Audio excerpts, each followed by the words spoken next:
Some people look at my life and think it is perfect. They see a young woman in her 20s, living in a safe, green part of Chicago, surrounded by friendly neighbors and cozy little shops. On the outside, everything seems calm and beautiful. But inside my heart, things are very different. My name is Emma, and I am 28 years old. I share a small apartment with my husband, and I work at a quiet bookstore not far from home. If you asked most people, they would say I am lucky, I have stability, comfort, and a kind partner by my side. Yet every morning, I wake up with a feeling of heaviness I cannot ignore. 1 year ago, I made a decision that changed everything. I married a man named Leo, a gentle soul with a warm smile and a heart full of kindness. He is 32, patient, and always tries to make me laugh. Anyone else would be grateful to have him, but the truth is painful, I do not love him. I said yes to Leo not because my heart chose him, but because it was broken. I was angry, hurt, and desperate to forget my ex-boyfriend Alex, the man who had left me shattered. I believed that marrying Leo would help me move on quickly, that love would grow with time. But days turned into months, and the love I hoped for never came. Leo tries so hard to bring light into my life. Every Friday, he surprises me with flowers, and when I am tired, he cooks dinner and leaves little notes in my bag. He calls me his sunshine and kisses my forehead as if I were the center of his world. So many women would feel blessed, but for me, his devotion only deepens the sadness in my chest. One evening, as we sat under the warm night sky on our balcony, Leo looked at me with hope in his eyes. "Emma," he said softly, "I know you don't love me yet, but I believe you will. My love is strong enough for both of us, and I will wait." His words pierced me like a knife because he believed in something I no longer did. I smiled at him, but inside, I felt like I was living a lie. I had learned to wear a mask, smiling when I didn't want to, thanking him when I felt nothing, pretending my life was mine when it wasn't. My mother once told me, love can grow slowly. Marriage is built on kindness, patience, and respect. I wanted to believe her, so I waited, hoping my feelings would change. But instead, each day made me feel more like a stranger trapped in my own story. One Friday, Leo prepared a dinner so special it should have warmed my heart. He cooked my favorite pasta with garlic bread, lit candles, played soft music, and wore the blue shirt I once said I liked. He smiled at me and said, "This is all for you, Emma. You are my everything." I whispered thank you, but inside, I felt nothing but emptiness. I tried to enjoy the food, the music, the love in his eyes, but it was as if I was acting on stage. My smile was only a performance, and my words were lines in a play I no longer wanted to be part of. Later, we walked to the park where he had proposed a year earlier, under the same oak tree. He reminded me of his promise to love me forever, and I wanted to scream the truth, but I stayed silent. That night, lying awake in bed, I thought about everything. My choices, my mistakes, and the way my heart refused to follow the life I had chosen. I asked myself over and over, will I ever feel happy again? The answer never came, only the weight of sadness that pressed against me. The next morning, my best friend Nina called. She noticed the exhaustion in my voice and asked if I was all right. I could not lie anymore, so I told her softly, I don't love Leo. I married him only to forget someone else. There was silence on the line before she whispered, maybe you need space. Maybe time apart could help you understand what your heart really wants. But it wasn't about time, and I knew it.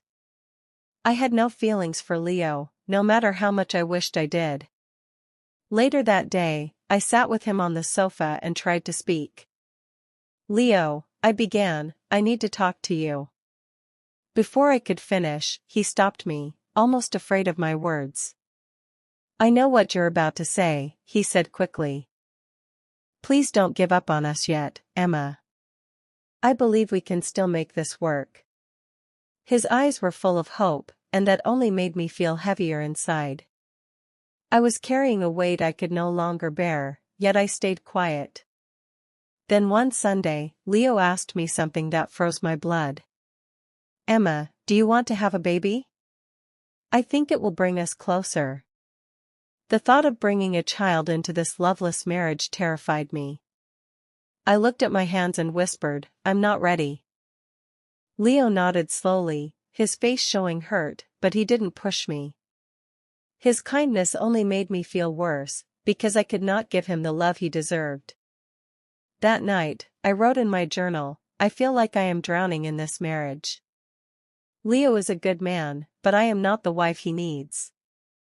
I also admitted my fear of leaving, fear of being judged, fear of being called selfish. One evening, I packed a small bag and stood by the door. Leo was asleep, peaceful and calm, unaware of the storm inside me. I looked at him and felt torn apart. My heart whispered to leave, but my guilt chained me in place. He looked so peaceful that night, smiling in his sleep, while I stood frozen by the door with my small bag in my hand. For a moment, I thought I could leave, but my legs felt weak. I placed the bag back on the floor, sat down, and tears ran quietly down my face. It felt like I was trapped inside a cage I had built myself. The next morning, Leo made fresh coffee, kissed my cheek, and whispered, "Good morning, my love. I believe in us." His words should have been comforting, but they cut through me like glass. I wanted to shout at him to stop hoping, to stop waiting for something that would never come. Instead, I swallowed my voice and stared out the window at the busy street below. Children laughed as they chased each other, a dog barked happily, and sunlight touched the trees. Life outside moved forward, bright and alive, while inside, I felt frozen in time. I didn't know how to fix what was broken, but I knew I couldn't live in this life forever. Something had to change, even if I didn't yet know what. The days slipped by slowly, all of them looking the same. I woke, made breakfast, went to the bookstore, returned home, and smiled for Leo as if everything was fine. But inside, the act was exhausting, and I felt more tired with each passing day. Pretending to be happy had become heavier than sadness itself. One Saturday, Leo surprised me with 2 movie tickets, his face glowing with hope. "Emma, let's go out tonight. I want to see you smile again," he said. I nodded and agreed, though every part of me wanted to stay home. I didn't want to break his heart by saying no. That evening, I put on a nice dress, added lipstick, and painted a fake joy on my face. At the theater, Leo held my hand, laughed at the funny parts, and kept glancing at me, waiting to see happiness reflected back.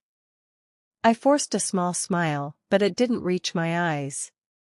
Afterward, when he asked if I enjoyed it, I said yes, but my heart felt colder than ever. Back at home, Leo made tea and sat close, his arm wrapped around me. He whispered, "I missed you, Emma," with such tenderness that guilt burned inside me. I turned away without answering, knowing my silence cut him deeper than any words could. Each day, I was wounding him without even speaking. The next morning, I met Nina at a cafe by the lake. The sky was gray, and the wind carried a sharp chill. She studied my face with worry. "Emma, you don't look well. You seem so tired." I told her everything again, my voice trembling. "Nina, it feels like I live inside a box with no door. I want to leave, but I'm terrified. Leo is a good man, and everyone will hate me if I hurt him." She held my hand and said softly, "Emma, no one else can live your life. You owe both yourself and Leo the truth." Her words touched me, yet fear still clung to me. What if I broke him completely? What if I regretted leaving later? That night, I sat by the window, staring at the quiet street. The houses around me glowed with warm lights, and I wondered if those people were truly happy, or if they were pretending to. Leo sat beside me with gentle eyes. "Emma, you've been so quiet. I feel like I'm losing you," he said.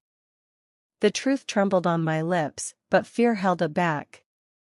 Instead, I lied, whispering, "I'm just tired. Work has been busy." He nodded silently, but I saw the sadness cloud his eyes. The following week, he planned a short trip. "Let's go to Lake Geneva for the weekend," he said, "just you and me. Maybe the fresh air will help." Again, I said yes, though my heart didn't want to go. The lake was calm, the trees painted green, and the sky bright blue. It was beautiful, yet inside I felt empty, as if no beauty could reach me. Leo booked a small hotel by the water, and in the evening, we walked along the shore. He laughed, held my hand, and said, "This is nice, isn't it?" I had no answer. That night, he handed me a small box with a necklace inside, a delicate heart shining in the dim light. "This is for you, Emma." "My heart is yours," he whispered. Tears filled my eyes, not because of joy, but because guilt pressed so hard on my chest. I thanked him quietly, knowing I could never return his love. Later, as he slept peacefully, I sat alone on the floor. Memories of the day we met flooded back.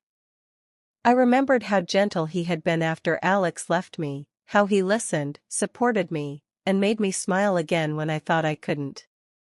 But the truth never changed, my heart never belonged to him.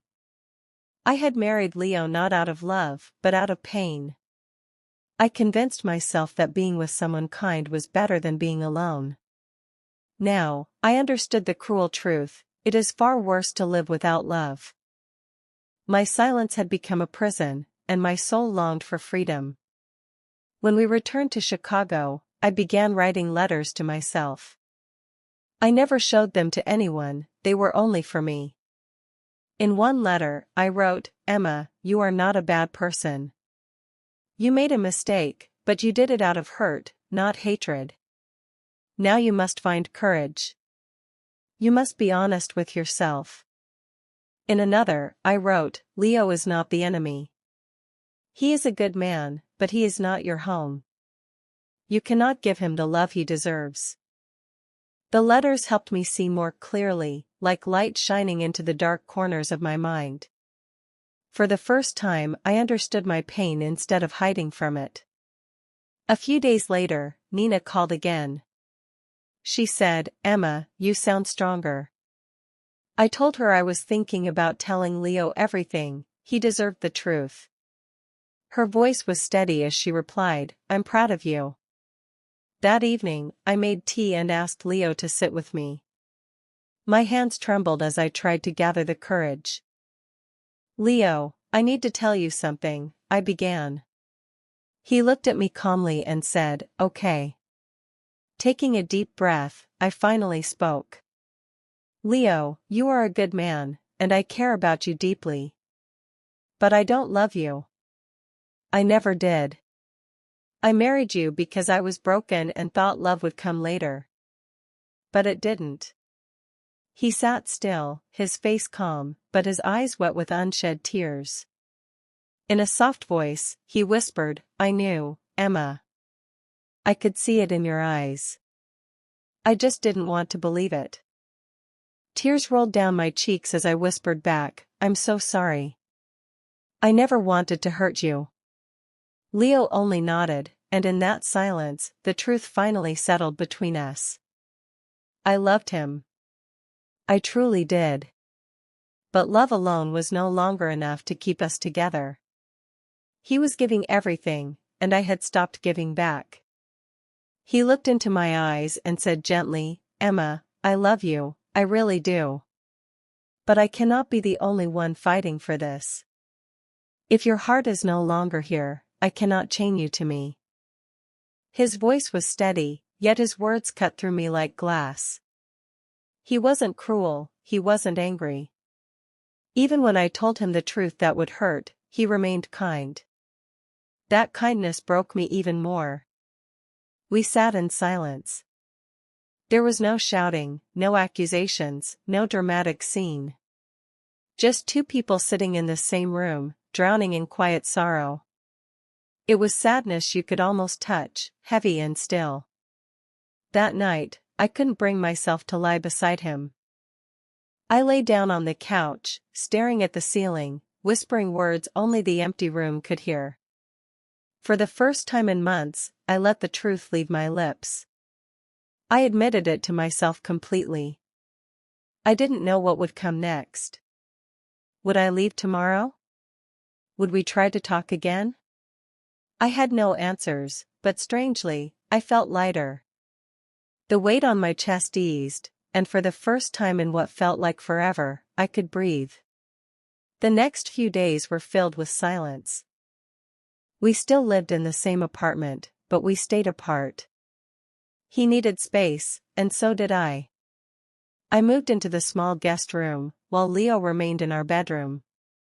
Each morning, he still brewed coffee. He even set out a cup for me on the table, but the little notes he used to leave were gone. The smiles we once shared at breakfast had vanished too. We spoke very little, our home now filled with quiet rather than laughter. I buried myself in work, organizing shelves, greeting customers, and answering their questions at the bookstore.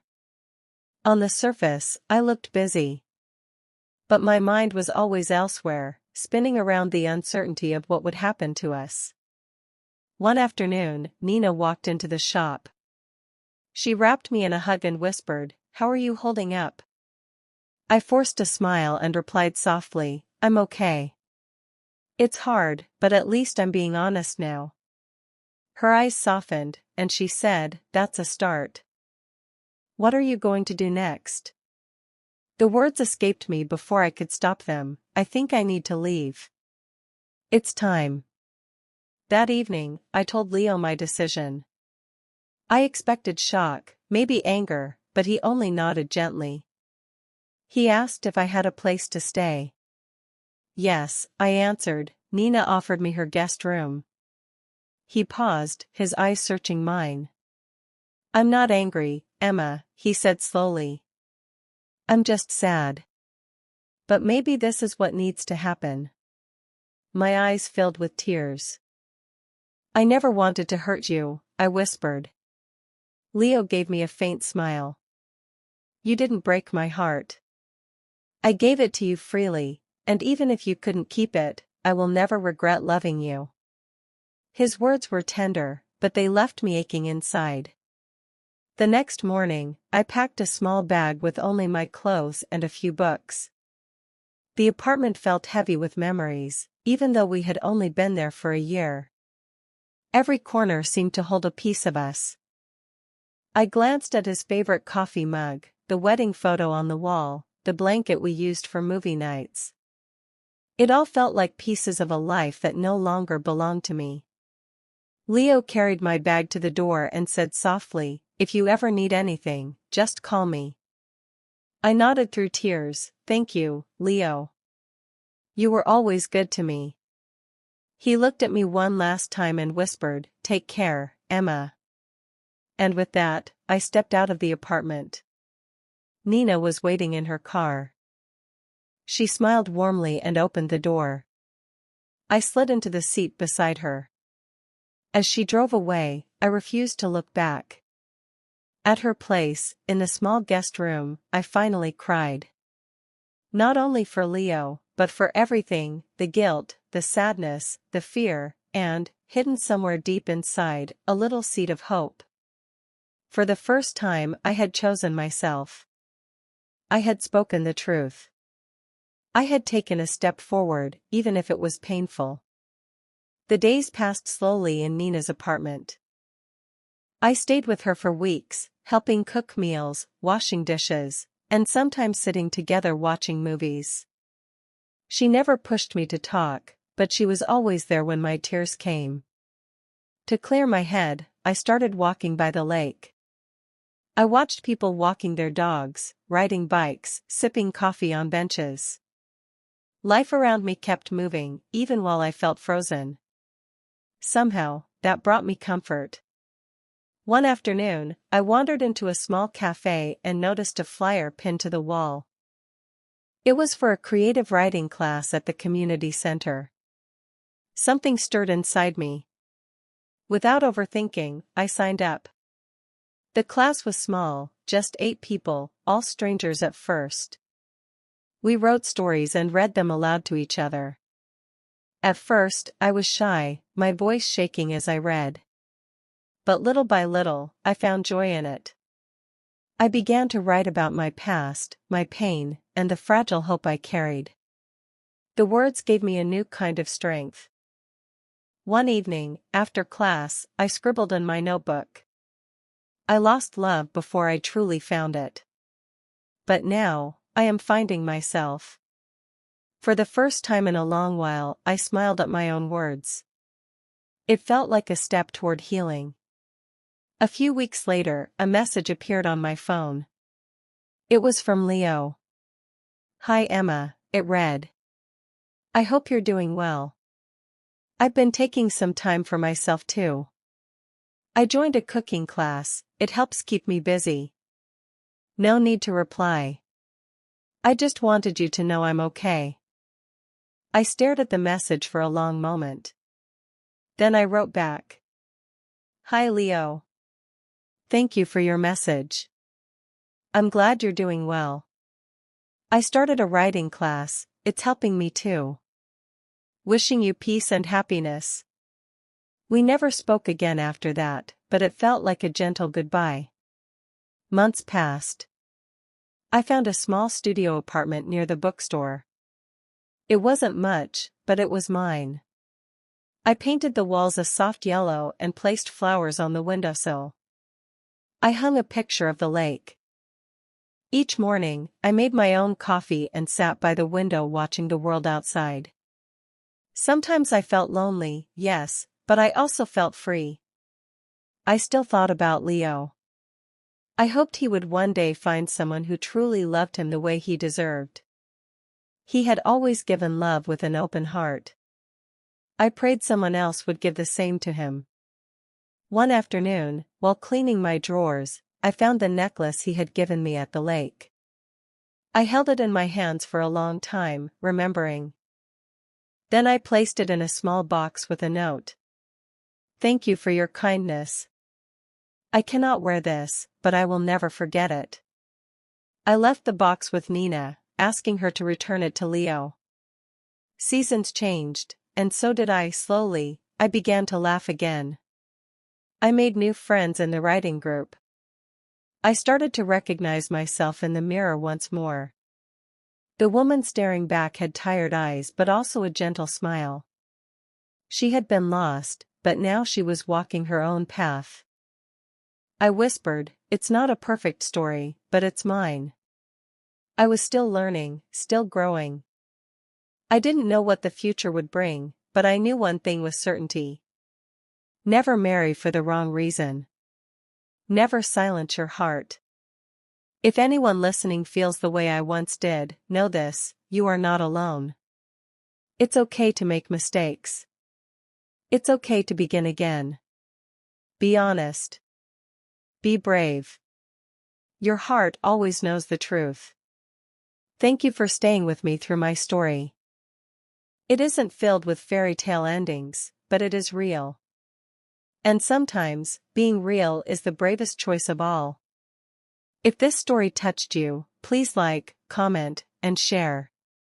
More emotional and inspiring stories are coming soon.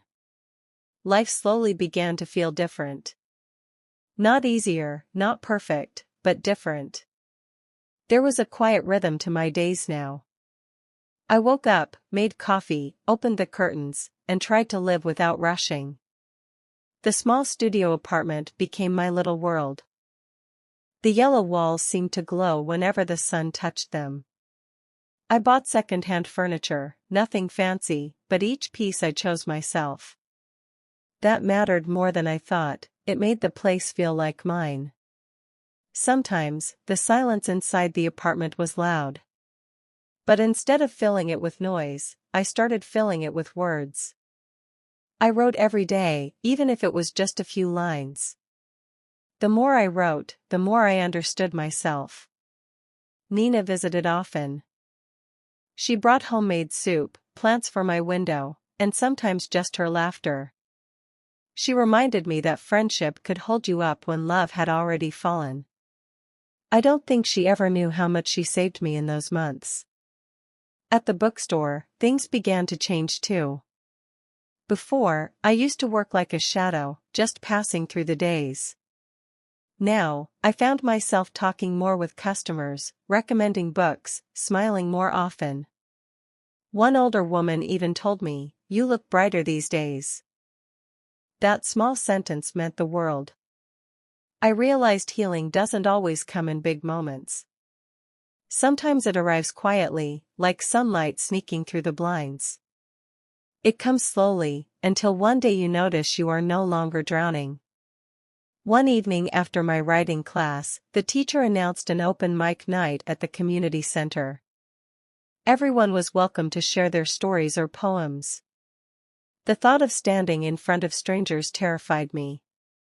But something deep inside whispered, "Do it." On the night of the event, my hand shook as I held the paper. I walked onto the small stage, the light blinding my eyes. My voice trembled at first, but then the words carried me forward. I read a piece about love, loss, and finding yourself in the ruins. When I finished, the room was silent for a moment. Then people clapped. Not out of pity, but out of connection. It was the first time I felt that my pain could create something meaningful. Afterwards, a young woman approached me. She said, "Your story feels like my story too. Thank you for saying what I couldn't." Her words stayed with me. Maybe the truth I once feared could also help others. Months turned into a year. I wasn't the same Emma anymore. I still carried scars, but they no longer controlled me. I had learned to live with them, to let them remind me of my strength. One spring morning, while cleaning, I found an old notebook filled with my earliest writings. Some pages were full of tears, others full of anger. But in the middle of the book, there was one line that made me stop. It said, "One day, this story will not end with goodbye. It will end with becoming." I smiled at my past self. She didn't know it then, but she was right. This wasn't just a story of leaving someone else. It was a story of finally choosing myself. Nina pushed me to take my writing further. "Why don't you send your work to a magazine?" she said one evening. I laughed at the idea. But deep down, I wanted to try. So I gathered courage and submitted a short essay. It was about starting over, about how silence can break you but also rebuild you. Weeks later, an email appeared in my inbox. The magazine wanted to publish it. I read the email 3 times, not believing it. It wasn't fame or success, it was something bigger. It was proof that my voice mattered. For the first time in years, I felt proud of myself. After the essay was published, strangers wrote kind messages. They told me they felt seen, that my words gave them comfort. I cried as I read them. Maybe pain wasn't wasted if it could turn into hope for someone else. One afternoon, as I walked by the lake, I saw a couple sitting on a bench. They laughed, holding hands, leaning into each other. For a second, my heart ached with old memories. But then I realized, I wasn't bitter anymore. I didn't wish I could go back. I didn't want to rewrite the past. I only wished for both of us, Leo and me, to be happy in our own ways. That was enough. Months later, Nina invited me to a gathering at her workplace. I almost didn't go, I still felt shy in groups. But she insisted, so I put on a simple dress and joined her. That night, I met new people, and among them was someone named Daniel. He wasn't like Leo, and that was the point. He wasn't charming in a grand way, but kind in small ways. He asked about my writing and actually listened. When I spoke, he didn't just hear words, he heard me. We became friends first. We walked by the lake, shared stories, exchanged books. There was no rush, no pressure. It felt like building something slowly, brick by brick. One evening, I told him about my past. I expected him to step back, maybe even judge me. But he simply said, "You've been through so much. No wonder you're strong now." It was the first time someone saw my scars as strength instead of weakness. Daniel and I didn't fall into love like a storm. It was more like planting a seed and watching it grow. Some days I still doubted myself. But he never tried to fix me, he just stood beside me. As the seasons changed again, I noticed something inside me had shifted. I no longer lived only in the shadow of yesterday. I still remembered Leo with kindness, but he belonged to another chapter. Now, I was writing a new one. A year later, I stood once again at an open mic night. This time, I wasn't trembling. I read a piece about second chances, not in love alone, but in life. About how endings are often beginnings in disguise. When I finished, Daniel was in the audience. He clapped the loudest. Afterwards, he handed me a single flower and said, "Keep writing. Your story isn't over, it's just beginning." And in that moment, I believed him. Looking back, I realized the most important lesson. It isn't about never making mistakes. It's about listening to the voice inside that refuses to stay silent. It's about daring to be honest, even when the truth hurts. My story didn't end with heartbreak. It ended with courage. The courage to walk away, the courage to start again, and the courage to open my heart when I was ready. And that courage made all the difference. So if you're listening now and feel lost, let my journey be a reminder. You are stronger than you think. You are allowed to start over. You are allowed to choose yourself first. The future is uncertain, but it's also wide open. Every step you take forward, no matter how small, is proof that you are alive and growing. And one day, you'll look in the mirror and see not just survival, but strength. That is when you'll know, you are finally home within yourself. Thank you for following my story. It wasn't easy to tell, but it was real. And sometimes, being real is the bravest thing of all. The ending isn't perfect, but it's mine, and maybe, in its own way, that is perfect enough. In the end, what I learned is simple, but not easy. Life does not always give you what you want. But sometimes, it gives you exactly what you need to grow. And growth, though painful, is the doorway to freedom. I used to think my story ended with loss. I believed love had to last forever to mean something. But I was wrong. Love that ends still teaches, still shapes, still matters. Leo was a part of my life, and for that, I will always carry gratitude. He gave me memories, lessons, and the courage to face myself. But his chapter closed, and another one began. That is the beauty of time, it always turns the page. Now, when I look back, I don't see only the pain. I see the girl who was brave enough to leave. I see the woman who built a home with her own hands. And I see the writer who found her voice in the quietest of nights. The truth is, healing never comes all at once. It arrives slowly, like the tide, washing over the broken pieces. Some days, it feels far away. Other days, it surprises you, gentle but strong. And when love came again, I didn't run from it. I didn't let fear decide my future. Instead, I let patience guide me. I let kindness show me what was possible. Daniel wasn't the answer to my pain. He wasn't a savior, and I didn't need one. But he became proof that my heart could open again. And that love, when it is right, feels safe instead of heavy. Still, the real victory was not falling in love again. The real victory was falling in love with myself. For years, I had given everything away, leaving nothing for me.